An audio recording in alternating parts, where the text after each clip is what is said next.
नमस्कार दोस्तों, मैं अंकिता सीआरबी क्लासेस पे आप सभी का स्वागत करती हूँ। और आज की इस वीडियो में हम पढ़ने जा रहे हैं वाक्य का बहुत ही महत्वपूर्ण पार्ट, जिसके बिना हम वाक्य की कल्पना भी नहीं कर सकते हैं, यानी कि क्रिया। क्रिया का अर्थ होता है करना। तो क्रिया के जो मूल रूप होते हैं वह धातु कहलाते हैं। क्रिया का जो मूल रूप होता है वो धातु कहलाता है। और धातु में अगर आप ना जोड़ देते हैं तो क्रिया के पद बनते हैं। जैसे कोई धातु है, पढ़ धातु है, इसमें हम अगर ना जोड़ देते हैं तो क्रियापद बनता है। क्रियापद बना पढ़ना। उसी प्रकार से उठ धातु है, उसमें अगर हम ना पद ना जोड़ेंगे तो बनेगा उठना। तो किसी धातु में अगर हम ना जोड़ देते हैं तो बनता है क्रियापद। तो क्रिया के जो मूल रूप हैं वह धातु कहलाते हैं। अब हम देखते हैं क्रिया की परिभाषा। क्रिया की परिभाषा है कि वाक्य में जिस शब्द से किसी कार्य के करने या होने का बोध होता है उसे क्रिया कहते हैं। यानी कि वाक्य में उपस्थित वह शब्द जिसके द्वारा हमें यह पता चले कि कोई कार्य किया जा रहा है या किया जा चुका है या होने वाला है, तो इस प्रकार के जो शब्द हैं वह क्रिया कहलाते हैं। उदाहरण देखते हैं हम क्रिया का।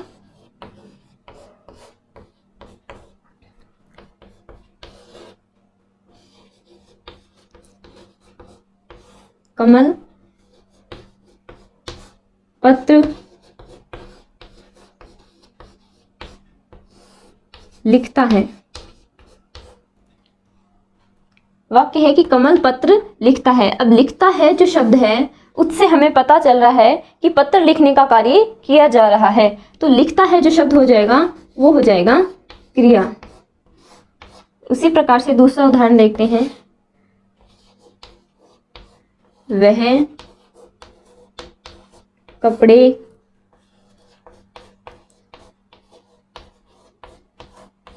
धो रहा है। अब हमें धो रहा है, इससे पता चल रहा है कि क्या किया जा रहा है, कपड़े धोने का कार्य किया जा रहा है। तो यानी कि वह शब्द जिनके द्वारा हमें ये पता चले कि कोई कार्य किया जा रहा है, कोई किसी कार्य के करने का बोध होता है, तो इस प्रकार के जो शब्द हैं वो क्रिया कहलाते हैं। क्रिया जो है वो वाक्य के लिए बहुत ही महत्वपूर्ण होती है। और इसके महत्व का अंदाजा आप इस चीज से भी लगा सकते हैं कि वाक्य में जो है लिंग, वचन, काल, कारक, इन सब का पता है जो हम क्रिया के द्वारा लगाते हैं। अब देखते हैं किस तरीके से। हमने पहले वाक्य लिखा था कि कमल पत्र लिखता है।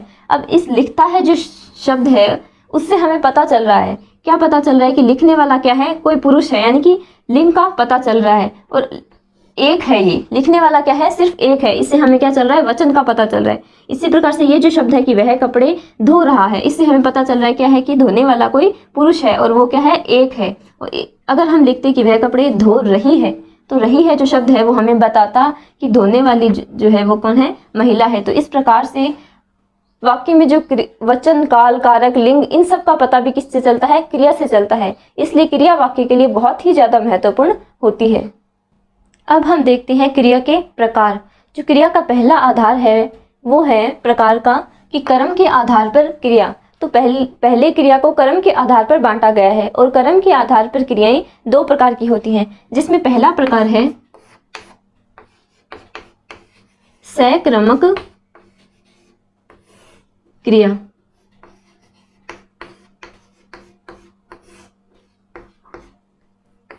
सक्रमक क्रिया, सह का अर्थ होता है सहित, यानी कि इसका मतलब होगा कि कर्म के साथ। तो वह क्रियाएं जिसमें क्रिया का प्रभाव कर्ता को छोड़कर कर्म पर पड़ता है, तो इस प्रकार की जो क्रियाएं हैं वो सहकर्मक क्रियाएं कहलाती हैं। तो उदाहरण देखते हैं हम सहकर्मक क्रिया का।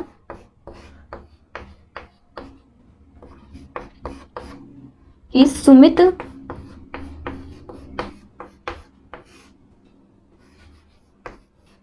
कहानी लिख रहा है।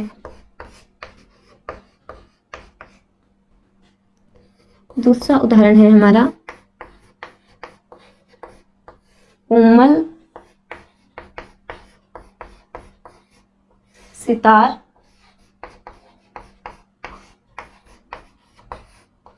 बजा रही है। अब दो वाक्य हैं हमारे सामने। पहला है कि सुमित कहानी लिख रहा है, दूसरा वाक्य है कोमल सितार बजा रहा है। तो दोनों ही वाक्यों में ये लिख रहा है और बजा रहा है, इन दोनों का ही प्रभाव सुमित और कोमल पर ना पड़कर इनका प्रभाव कहानी और सितार पर पड़ता है, यानी कहानी लिखी जा रही है और सितार बजाया जा रहा है। तो इस प्रकार की जो क्रियाएं होती हैं वो कहलाती हैं सकर्मक क्रिया, क्योंकि इनमें जो प्रभाव है वो कर्ता पर ना पड़ के सीधा किस पे पड़ता है, कर्म पे पड़ता है, और ये दोनों क्या हो जाएंगे, इसके कर्म हो जाएंगे। तो इनका प्रभाव जो है वो कर्ता पर नहीं पड़ रहा है, कहानी लिखने का जो प्रभाव है वो कहानी पर पड़ रहा है, सुमित पर नहीं पड़ रहा। तो इस प्रकार की जो क्रियाएं होती हैं जिसमें कर्ता पर क्रिया का प्रभाव ना पड़कर सीधा कर्म पर पड़ता है, तो इस प्रकार की क्रियाएं सकर्मक क्रियाएं कहलाती हैं। अब हम देखते हैं इसका दूसरा प्रकार। अब सकर्मक क्रियाएं जो होती हैं वह भी दो प्रकार की होती हैं। पहला है इसमें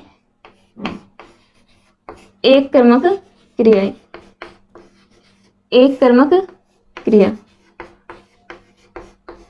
तो सकर्मक क्रियाएं भी दो प्रकार की होती हैं, जिसमें पहला जो इसका भाग है वो होता है एक कर्मक क्रिया। अब एक कर्मक क्रिया में, एक कर्मक क्रिया का अर्थ है कि जिसमें एक ही कर्म का प्रयोग किया जाए, यानी कि वाक्य में अगर एक ही कर्म का प्रयोग किया जा रहा है तो क्रिया होगी एक कर्मक क्रिया। उदाहरण देखते हैं हम एक कर्मक क्रिया का।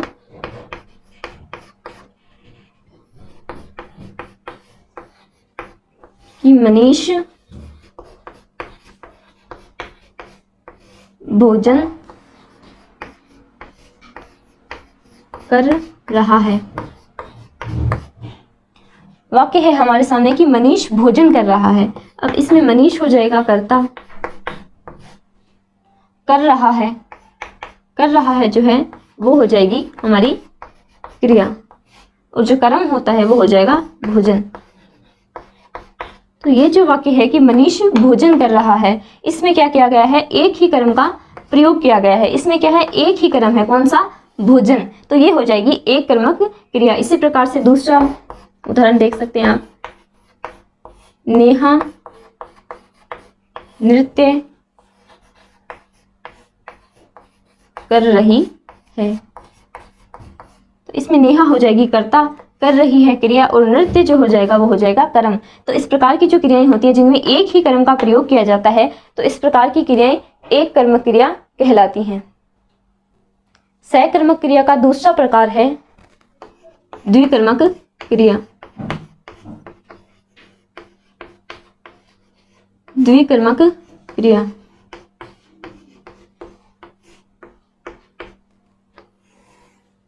यानी वाक्य में अगर दो कर्मों का प्रयोग किया जाता है, वाक्य में अगर एक साथ दो कर्म आते हैं तो वह कहलाती हैं द्विकर्मक क्रिया। अब उदाहरण देखते हैं हम द्विकर्मक क्रिया का।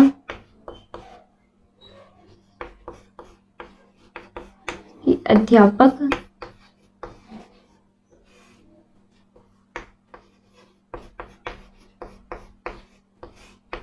छात्रों को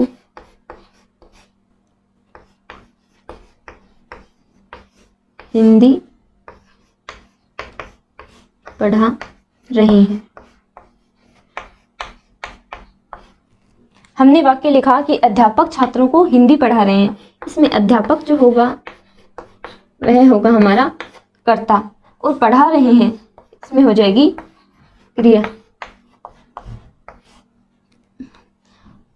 और जो छात्र हैं वो हो जाएगा हमारा पहला कर्म। इसके अलावा जो पढ़ाया जा रहा है हिंदी, वो हो जाएगा हमारा दूसरा कर्म।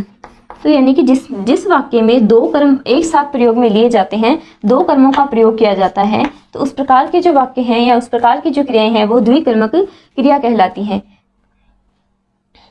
अभी मैंने आपको बताया कि अगर दो कर्म का एक साथ वाक्य में प्रयोग किया जाता है तो वह द्विकर्मक क्रिया कहलाती है। लेकिन अगर कोई वस्तु या धन या संपत्ति किसी को दान में अगर स्थायी रूप से दे दी जाती है तो इसमें दो कर्म एक साथ में नहीं माने जाते हैं, यह एक कर्मक क्रिया ही मानी जाती है। उदाहरण देखते हैं हम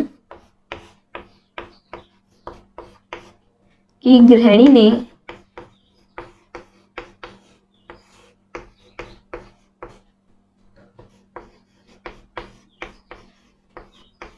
भिक्षुक को भिक्षा दी। तो वाक्य है कि गृहिणी ने भिक्षुक को भिक्षा दी। तो भिक्षा जो है वो उनको स्थायी रूप से दे दी गई है, क्या किया गया है, दान दिया गया है। तो ये जो दान में दिया गया है, तो इसमें दो कर्म का प्रयोग किया जा रहा है, तो इसमें दो कर्म का प्रयोग किया जा रहा है, लेकिन इसको एक ही कर्म माना जाएगा, क्योंकि ये जो चीज़ है, ये जो भिक्षा है, इन्होंने क्या कर दी है, स्थायी रूप से दे दी है। किसको? भिक्षु को। क्या दी है? भिक्षा। तो गृहिणी ने भिक्षु को भिक्षा दी, इसमें जो है वो क्या हो जाएगा, एक ही कर्म माना जाएगा। इसी प्रकार से सेठ ने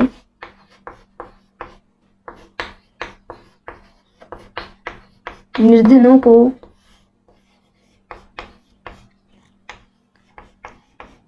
धन दिया, देना क्रिया हो गई, सेठ क्या हो गया, कर्ता। और इसमें जो दो जो कर्म है, यानी कि निर्धन और धन, तो लेकिन इसमें दो कर्म नहीं माने जाएंगे, क्योंकि सेठ ने जो धन दिया है वो क्या किया है, स्थायी रूप से क्या कर दिया गया है, निर्धनों को दे दिया गया है। कोई वस्तु अगर दान में दे दी जाती है या स्थायी रूप से किसी को दे दी जाती है, तो इस प्रकार की परिस्थिति में क्या किया जाता है, एक ही कर्म होता है, तो इसको एक कर्म क्रिया में माना जाएगा। दो कर्म होने के बावजूद भी इसको एक कर्म क्रिया के अंतर्गत माना जाएगा। अब कर्म के आधार पर क्रिया का जो दूसरा प्रकार है वो हम देखते हैं। कर्म के आधार पर क्रिया का दूसरा रूप है अकर्मक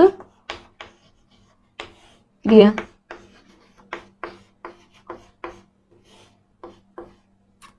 अकर्मक क्रिया यानी कि वाक्य में अगर क्रिया का प्रभाव सीधा कर्ता पर पड़े तो इस प्रकार की क्रियाएं होती हैं अकर्मक क्रिया, क्योंकि इनमें कर्म जो है वो अनुपस्थित पाया जाता है। उदाहरण देखते हैं हम अकर्मक क्रिया का कि टीना रोती है,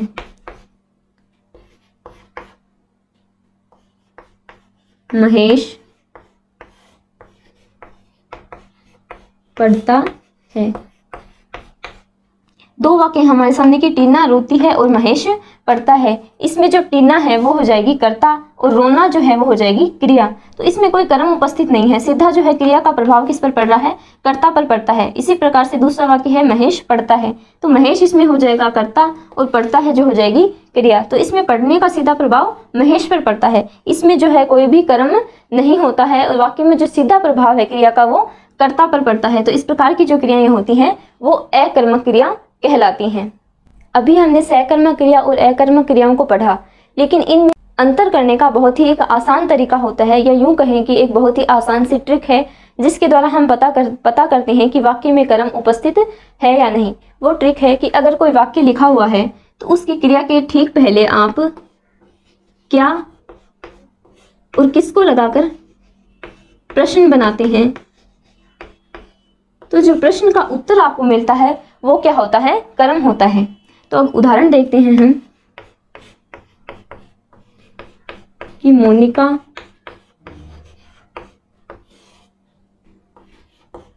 खाना बना रही है। एक वाक्य लिखा हमने कि मोनिका खाना बना रही है। अब इसमें एक क्रिया है कि बना रही है। अब इससे के ठीक पहले आप लगाइए कि क्या बना रही है, तो उत्तर मिलेगा हमें क्या बना रही है, खाना बना रही है। तो खाना हो जाएगा हमारा कर्म। अब दूसरा वाक्य, अगर क्या का उत्तर नहीं मिलता है आपको एक ही वाक्य में, तो आप क्या करेंगे, किसको लगाएंगे। अगर किसको का उत्तर आपको मिलता है तो वो भी होगा कर्म। उदाहरण देखते हैं, अध्यापक छात्रों को पढ़ाता है।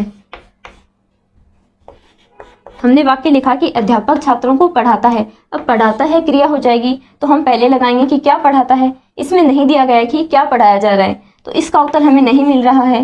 लेकिन हम दूसरा जो प्रश्न बनाएंगे वो किसको लगाकर बनाएंगे कि किसको पढ़ाता है, तो उत्तर मिलेगा छात्रों को। तो छात्रों को क्या हो जाएगा हमारा कर्म। तो जिसमें कर्म उपस्थित होता है वो होती है सकर्मक क्रिया। तो ये हो जाएगी सकर्मक क्रिया। अगर आपको क्या और किसको का उत्तर नहीं मिलता है तो हमारी होगी, तो इसमें मतलब कर्म अनुपस्थित होगा, तो हो जाएगी हमारी अकर्मक क्रिया। अब इसमें लिखा होता कि अध्यापक पढ़ाता है, अब छात्रों इसमें नहीं लिखा होता, सीधा होता कि अध्यापक पढ़ाता है, तो हम लगाते क्या करते, क्या पढ़ाता है, कोई भी उत्तर हमें नहीं मिलता। किसको पढ़ाता है इसका भी हमें कोई उत्तर नहीं मिलता, तब ये हो जाती ही अकर्मक क्रिया। तो अगर क्या और किसको का उत्तर आपको मिलता है तो यानी कि उसमें कर्म उपस्थित है, वो सहकर्मक क्रिया होती है। अगर क्या और किसको का उत्तर आपको नहीं मिलता है तो वो हो जाएगी अकर्मक क्रिया। क्रिया में भेद का हमारा दूसरा आधार है कि प्रयोग के आधार पर क्रिया। अब प्रयोग के आधार पर भी क्रियाओं को अनेक रूपों में बांटा गया है, जिसमें पहला जो प्रकार है वो है संयुक्त क्रिया।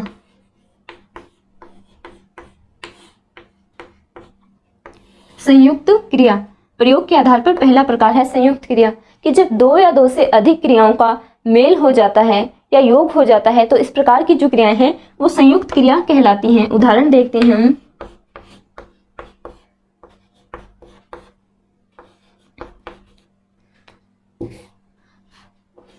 उदाहरण है हमारा कि बच्चा आ गया। दूसरा है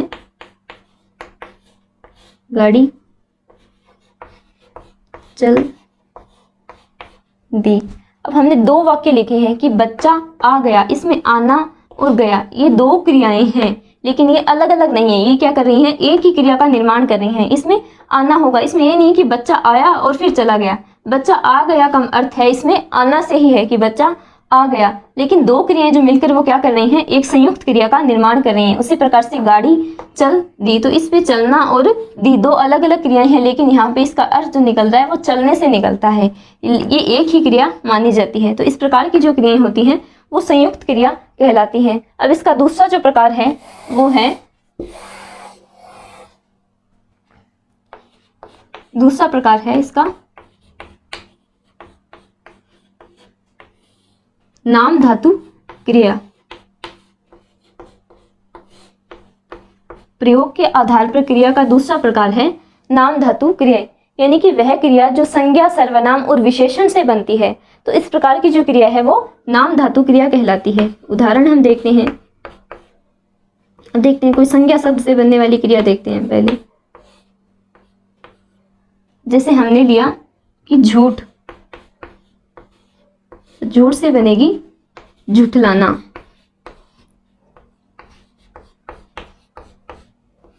उसी प्रकार से बात, बात से बनेगी बतियाना। अब देखते हैं सर्वनाम से। तो सर्वनाम से बनने वाली जो क्रिया हो, जैसे हमने लिया अपना, तो इसकी हो जाएगी अपनाना। अब कोई विशेषण शब्द लेते हैं हम।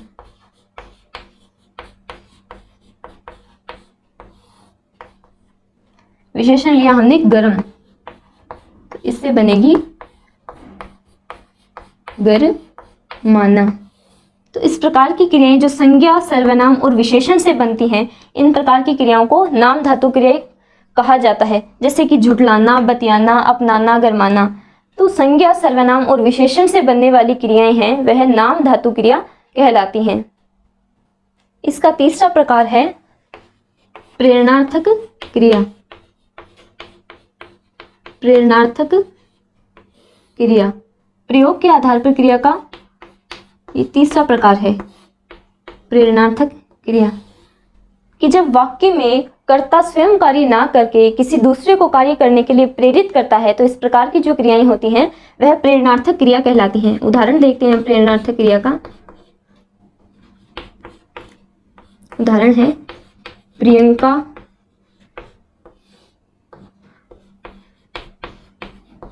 प्रिया से पत्र लिखवाती है।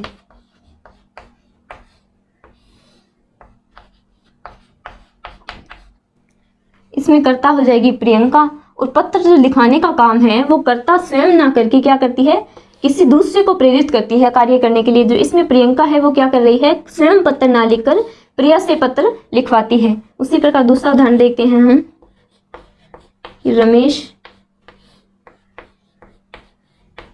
महेश से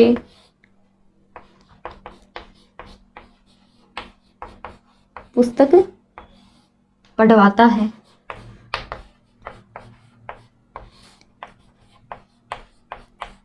इसमें भी है जो क्या है, कर्ता स्वयं कार्य ना करके क्या कर रहा है, किसी और को कार्य करने के लिए प्रेरित करता है।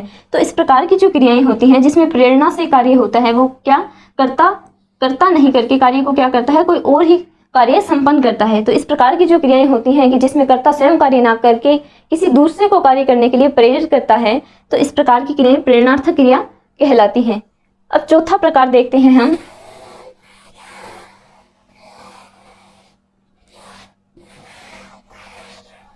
चौथा प्रकार है हमारा इसमें पूर्वकालिक क्रिया।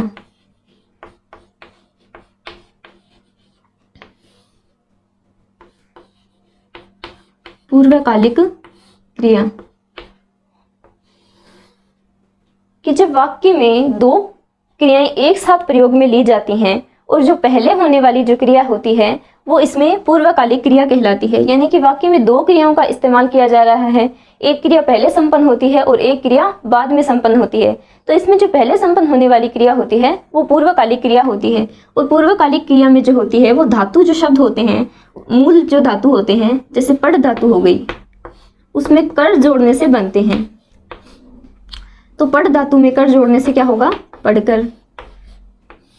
ठीक है, तो ये जो होते हैं मूल धातु होती है, उसमें अगर आप कर जोड़ देते हैं तो पूर्वकालिक क्रियाएं बनती हैं, पढ़कर, उठकर, नाचकर, गाकर। तो इस प्रकार की जो क्रियाएं होती हैं वो पूर्वकालिक क्रिया कहलाती हैं। अब पूर्वकालिक क्रिया का उदाहरण देखते हैं कि वह पढ़कर सो जाएगा। तो इसमें दो कर्ता होगा वह, और पढ़कर और सो जाएगा। इसमें दो क्रियाएं हो रही हैं, एक तो पढ़कर और दूसरी हो रही है सो जाना। तो इसमें जो पढ़कर जो होगा वो हो जाएगी पूर्वकालिक क्रिया। क्यों? क्योंकि ये जो दूसरी पहली क्रिया हो रही है और बाद में ये पहली क्रिया है और ये हो रही है दूसरी क्रिया।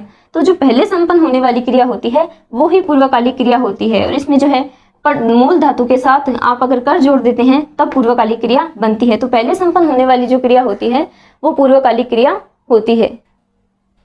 इसका अगला प्रकार है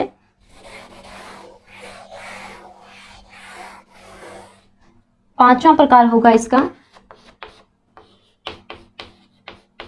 सहजातीय क्रिया। सहजातीय क्रिया वह क्रिया जिसमें क्रिया और कर्म दोनों एक ही धातु से मिलकर बने होते हैं, तो वह सहजातीय क्रिया कहलाती है। उदाहरण देखते हैं हम कि भारत ने अनेकों लड़ाइयां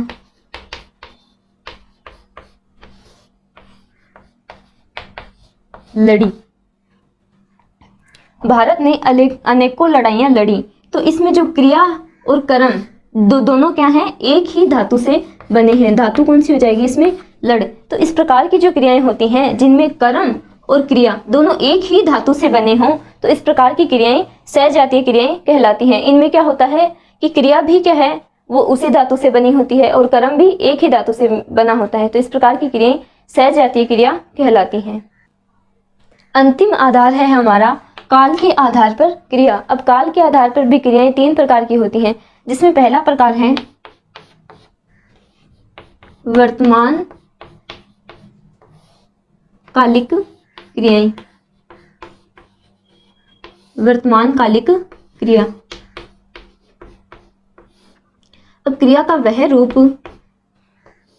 जिसके द्वारा हमें यह ज्ञान होता है कि कार्य जो है वर्तमान समय में किया जा रहा है, तो इस प्रकार की क्रियाएं वर्तमान कालिक क्रिया कहलाती हैं। उदाहरण देखते हैं हम कि मैं जयपुर जा रहा हूं।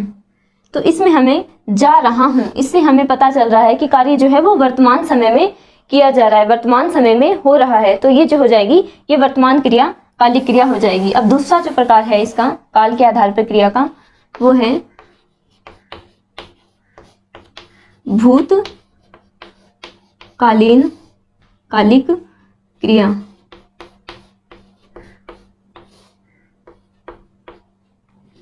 भूतकालिक क्रिया, तो वह क्रिया या क्रिया का वह रूप जिसके द्वारा हमें यह बोध होता है, यह ज्ञान होता है कि जो कार्य जो किया गया है वो भूतकाल में किया गया है, यानी कि बीते हुए समय में किया गया है। उदाहरण देखते हैं हम। उदाहरण है कि वह जयपुर गया था। उदाहरण लिखा, हमने वाक्य लिखा कि वह जयपुर गया था। अब गया था जो शब्द है उससे हमें पता चल रहा है कि कार्य जो है वो हो चुका है, कार्य बीते समय में किया जा चुका है। तीसरा प्रकार देखते हैं हम इसका। तीसरा प्रकार है भविष्यत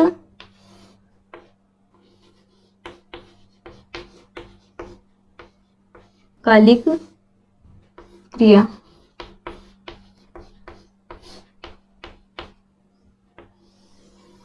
भविष्यकालिक क्रिया, तो क्रिया का वह रूप जिसके द्वारा हमें यह बोध होता है, यह ज्ञान होता है कि कार्य जो किया जाना है वह आने वाले समय में यानी भविष्य में किया जाना है।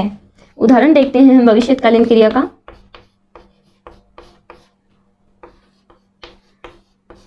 मैं घूमने आगरा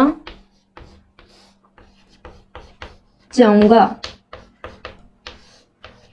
वाक्य लिखा हमने कि मैं घूमने आगरा जाऊंगा, तो जाऊंगा जो शब्द है वो ये बता रहा है कि होने वाला जो काम है वो भविष्य में किया जाएगा, जो कार्य है वो भविष्य में किया जाएगा। इस प्रकार से जो हमारे काल के आधार पर क्रियाएं हैं वो 3 प्रकार की होती हैं: वर्तमानकालिक, भूतकालिक और भविष्यकालीन क्रियाएं। तो ये हमने पढ़ा हमारी क्रिया और क्रियाओं के प्रकार। लेकिन इनको पढ़ने के बाद सबसे जरूरी होता है अभ्यास, क्योंकि क्रिया जो है वो बहुत ही महत्वपूर्ण होती है हिंदी व्याकरण में। और इसके जो प्रश्न हैं वो 6ठी से लेकर आपको प्रतियोगी जो परीक्षाएं हैं उसमें मुख्य रूप से देखने को मिलते हैं। प्रतियोगी परीक्षाओं में इसके प्रश्न जो हैं वो मुख्यतः आते हैं। तो मैं आपको अभ्यास के लिए कुछ प्रश्न दे रही हूँ, कुछ वाक्य हैं हमारे पास जिनका उत्तर आप कमेंट बॉक्स में कमेंट करके जरूर दीजिएगा। तो पहला वाक्य है प्रियंका देर तक सोती है। दूसरा वाक्य है आपका नवीन बहुत देर से टहल रहा है। तीसरा वाक्य है पुलिस चोर को लतियाते हुए थाने ले गई। चौथा आपका वाक्य है वह पेड़ से कूद पड़ा। और 5वां वाक्य है उसने नहाकर भोजन किया। तो ये 5 जो वाक्य हैं इनके जो उत्तर हैं आपको कमेंट बॉक्स में कमेंट करके देने हैं। अगर आपने ध्यान से पढ़ा है तो आप उत्तर जरूर देंगे, तो इनके उत्तर आप कमेंट बॉक्स में जरूर दीजिएगा। अगर आपको हमारा वीडियो पसंद आया है तो वीडियो को लाइक करें, चैनल को सब्सक्राइब करें और बेल आइकन का बटन दबाएं। धन्यवाद दोस्तों।